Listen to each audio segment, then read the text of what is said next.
Ada orang-orang yang tidak bahagia dinas oleh Al-Quran.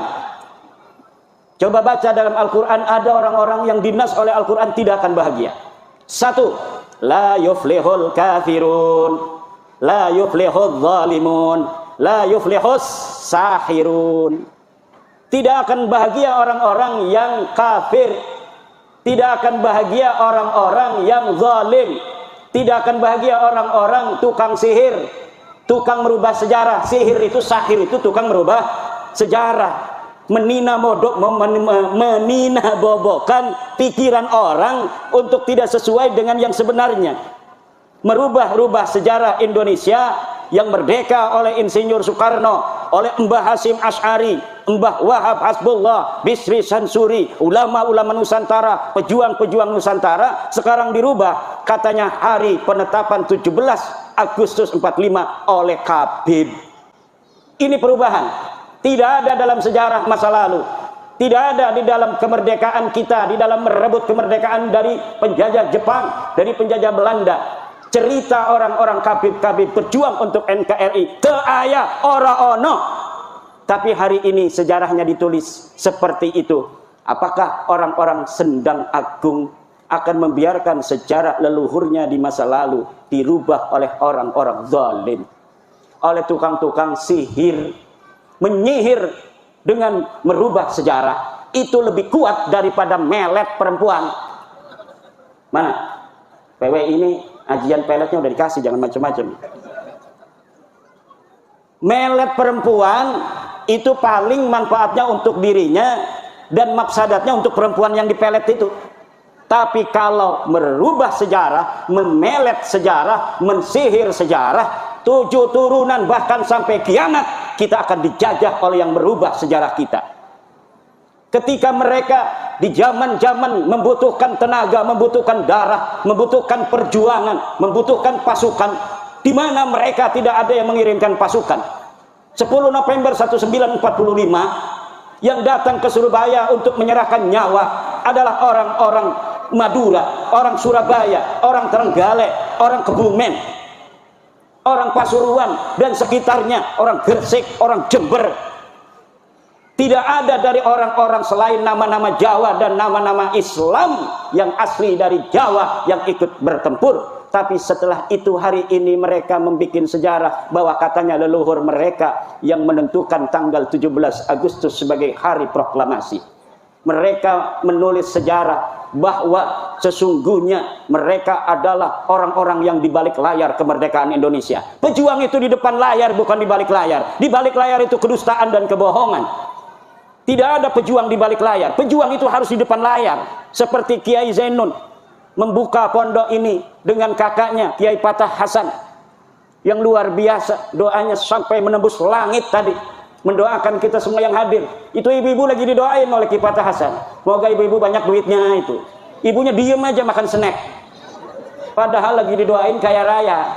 Didoain semoga anaknya jadi kiai, jadi camat, jadi bupati, jadi gubernur, jadi presiden, jadi ketua PBB sekalian. Kenapa? Karena kemuliaan kita sebagai manusia ditentukan oleh Allah, bukan berdasarkan siapa keturunan kita. Dan ini yang sedang dibodohi, sedang disihir oleh mereka, bahwa kemuliaan itu hanya berdasarkan keturunan. Orang yang berketurunan mulia, merekalah yang akan mulia. Orang yang sudah keturunan budak tetap selamanya akan jadi budak sampai hari kiamat. Nah, iya lain ajaran Islam, iki dudu ajarane Islam. Ini ngomong Jawa Sunda karena ada orang Sunda juga tadi. Assalamualaikum, saya dari Pandeglang katanya. Biarin dia doang tuh yang ngerti bahasa Sunda. Juga ada kiai teman saya dari Petir ini rupanya. Masya Allah. Sehat kiai. Ini khas merah putihnya ini tuh ada di belakang tuh. Ibu-ibu, bapak-bapak hadirin ma'asyiral muslimin rahimakumullah. Yang tidak akan bahagia lagi, Kiai Zainun. Jangan takut-takut. Kiai Zainun. Ini kalau di lab sampai ke pelosok katanya ini. Tenang aja, Kiai pelosok juga sama dengan Kiai Zainun. Terpercaya Habib eta turunan Nabi. Itu ngomong doang tuh. Sama semuanya kiai-kiai kita itu orang yang punya ma'rifat billah. Punya ma'rifat billah. Cuma mereka punya kebijaksanaan kayak Pak Camat. Pak Camat, Pak Bupati, itu mereka jadi bapak bukan hanya untuk kiai. Pak Camat itu anaknya ada yang jawara, ada yang pendekar, ada yang pemabok, ada yang kiai, ada yang santri, semuanya anaknya Pak Camat, harus dilindungi semua. Makanya dalam setiap desa kadang-kadang Pak Lurah bikin taman bermain. Kiai mah nggak bakal bermain-main, itu hidupnya hanya untuk zikir pada Allah. Tapi kenapa kepala desa itu bikin taman bermain? Untuk orang-orang yang nggak bisa zikir, dia bisa tenang kalau ada di taman. Sedangkan manusia itu perlu ketenangan. Kalau kiai nggak keluar rumah dia 2 bulan juga dia biasa-biasa aja. Kenapa? Punya kedekatan dengan Allah yang dia tidak membutuhkan hiburan apapun. Tapi manusia tidak sama. Ada yang kadang-kadang dengan Al-Quran saja dia udah cukup merasa tentrem. Ada yang tidak perlu baca Al-Quran, dia hanya zikir kepada Allah. Ada juga yang butuh selawat baru dia bisa nangis. Kalau baca Sallallahu ala Muhammad, baru dia bisa nangis. Kalau yang baca selawat Kiai Fatah Hasan, Allahumma sholli ala sayyidina, dia nggak nangis. Padahal bagi orang yang sudah mencintai Rasulullah, tidak penting suara enak ataukah tidak. Ketika disebut nama Muhammad, maka dia langsung ada setrum jepret kepada baginda Nabi besar Muhammad Sallallahu ala Muhammad. Ada orang yang butuh musik juga. Dia kalau mendengarin musik-musik yang semangat, dia jadi semangat. Kalau dia tidak mendengarkan musik semangat, dia mewek, dia memble. Itu ada yang begitu. Jadi manusia itu diciptakan oleh Allah bermacam-macam warna. Camat, bupati, presiden, itu yang suka sholat anaknya, yang nggak suka sholat anaknya, yang suka ngerampok juga anaknya, yang harus diberi hak sesuai dengan amalnya. Dia benar harus dihukum, tetapi dimasukin penjara, dikasih makan sama negara. Kalau kata saya itu para koruptor masukin penjara nggak usah dikasih makan. Coba lihat 12 hari udah mati apa belum. Tapi nggak begitu sama negara itu, sama presiden, sama bupati. Tetap yang nakal pun perampok, penjudi, tukang judol. Bu, suaminya ada yang judol apa tidak? Yang sabar aja. Paling kebun sawit nanti dijual gitu. Jangan sampai ibu-ibu suaminya suka main judi online, berbahaya. Itu tidak akan ada orang kaya raya dengan judi. Bahaya. Kalau pengen kaya raya, nanam sawit, jual, celengin. Nanam padi, jual, celengin. Nabung 5.000 kaya raya nanti. Guru-guru, insya Allah jangan khawatir. Dana bosnya tidak akan dikurangi karena efisiensi. Amin ya rabbal alamin. Tenang aja. Negara kita kaya raya, Bu. Negara di dunia ini yang paling kaya raya adalah Indonesia. Jangankan pohon, tongkat saja itu ditanam akan jadi pepohonan. Ini negeri kita Indonesia, makanya banyak orang yang pengen ngaku-ngaku ini negeri adalah negeri mereka. Ini negeri Indonesia, Bintu Terim. Anak perempuannya Kota Terim. Kota Terim siapa itu? Kota apa itu? Kalau anaknya kaya raya begini, harusnya kaya raya itu Kota Terim. Kaya apa tidak Kota Terim? Miskin. Kalian orang bodoh. Yang pintar itu orang Pelosok. Yang pintar itu orang Riboyo. Yang pintar itu Sidogiri. Yang pintar itu adalah Syekh Nawawi Tanar Al-Bantani. Yang pintar itu santri-santri kita. Mereka hanya punya sahirun, menyihir bahwa kami lebih mulia dari kalian, kami lebih hebat dari kalian, ilmunya nggak ada. Tapi anehnya masih banyak kita yang bodoh spiritualnya, bodoh emosionalnya. Hanya dengan kata-kata narasi dan diksi begitu kita percaya. Katanya mereka turunan dari mana? Nabi itu orang Arab, wajah kalian bukan Arab itu. Ngaca dong, kalian Arab apa bukan? Tes DNA-nya aja bukan orang Arab, orang India, orang Kaukasus. Ini apa ini artinya? Artinya mereka bukan turunan Nabi, wajahnya bukan wajah Arab, wajah India. Tes DNA-nya haplogrup G, orang mana itu? Orang Kaukasus, jalur lakinya. Jangankan turunan Nabi Muhammad, turunan Nabi Ibrahim aja kagak.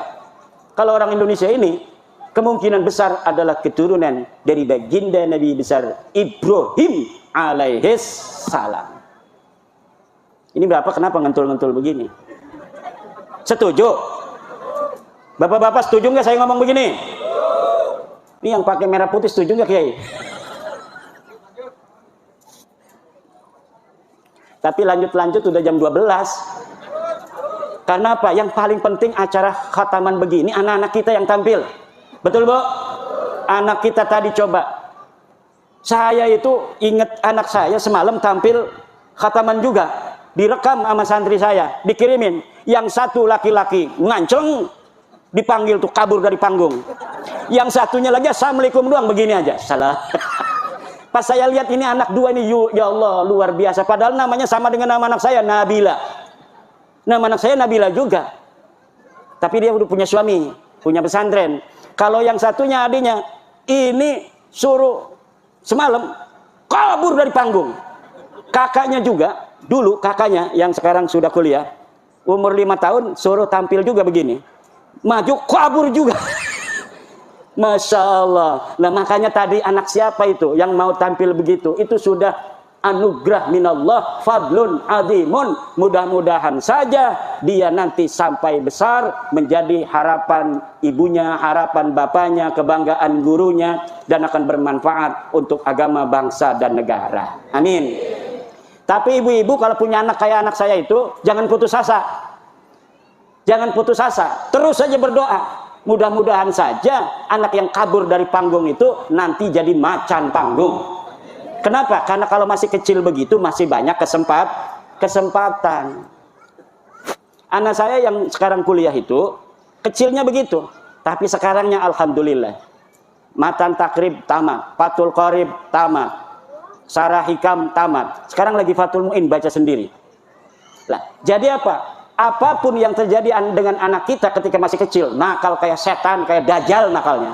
Tapi itu belum selesai, bapak-bapak. Jangan, kayaknya anak saya ini nggak ada kesempatan, nggak ada harapan. Tidak ada. Semua anak-anak kita berpotensi menjadi anak-anak bermanfaat dan mempunyai kedudukan dalam hidupnya nanti di masa yang akan datang. Semuanya sama. Saya sebagai guru, sebagai pengasuh pesantren, ada anak kelihatan anak kiai, alhamdulillah. Ada anak bapaknya aja tatoan, tapi pengen anaknya jadi kiai katanya. Alhamdulillah. Kadang anaknya nurut. Ada lagi yang anaknya memang anak nakal udah. Udah memang dikeluarkan dari berbagai macam sekolahan. Katanya di Jakarta sekolah tawuran melulu, minum-minuman. Apakah bisa diterima di sini, Yai? Saya kalau bisa untuk menjadikan anak ini menjadi anak yang soleh, ini pahalanya 200 kali lipat daripada anak kiai tadi yang datang kemari kemudian jadi anak soleh. Semakin besar kita itu bekerja, maka semakin besar pahala yang akan kita dapatkan. Semakin susah kita mengajar anak kemudian berhasil, maka pahala yang akan kita jadi, apa yang akan diberikan Allah kepada kita akan semakin besar. Jadi saya tidak pernah berputus asa ngajarin anak, ngajarin santri. Dan ketika ada yang datang kelihatan ditolak di pondok lain, ditolak di pondok ini, ditolak di sekolahan itu karena nakal, kata saya mudah-mudahan aja takdir nurutnya sama saya. Maka saya tetap terima. Kecuali udah 3 kali nanti ketika dia ada di pondok, kemudian dia memang sudah tidak bisa lagi untuk diharapkan menurut saya. Kalau menurut Allah kan tetap ada harapan. Tetapi kita harus punya peraturan. Kalau sudah 3 kali dia itu melanggar peraturan yang berat, sesudah diberikan surat peringatan kepada anaknya, pada orang tuanya dikasih informasi tembusan, kita setelah mengatakan bahwa ini mudaratnya anak ini lebih besar, ada di pondok, bisa mempengaruhi anak lain, kita kemudian serahkan kembali ke orang tuanya bahwa kami sudah tidak sanggup lagi untuk mendidik anak bapak. Kenapa? Bukan takut kepada anak ini tidak akan bisa jadi anak yang baik, bukan. Tetapi mudarat kepada yang lainnya itu lebih besar karena dia tinggalnya bersama anak-anak itu.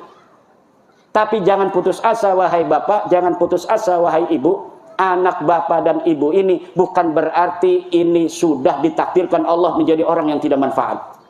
Pondokin lagi, mudah-mudahan saja takdirnya, solehnya dia dengan kiai yang lain. Begitu ibu-ibu. Jangan pernah ibu-ibu merasa ketika punya anak yang nakal, kemudian itu akhir dari segalanya. Tidak ada kata terakhir sebelum kita ini dipanggil oleh Allah Subhanahu Wa Taala. Potensi kebaikan semua manusia itu sama. Ini kita yang sekarang jadi santri, jadi kiai. Ini belum aman, Pak. Harus hati-hati. Harus aman dan iman. Kenapa? Ada orang yang dari kecil dia berlaku sebagai orang soleh, ketika mau mati bisa saja seperti bir sisok, kemudian dia kafir. Ada orang yang kafir, setelah mau mati dia baru syahadat, aku bersaksi tidak ada Tuhan selain Allah dan Nabi Muhammad Rasulullah. Mati, padahal dia belum sholat, belum puasa. Ini lebih hebat mana? Lebih hebat ini orang yang diberikan hidayah oleh Allah di akhir hidupnya.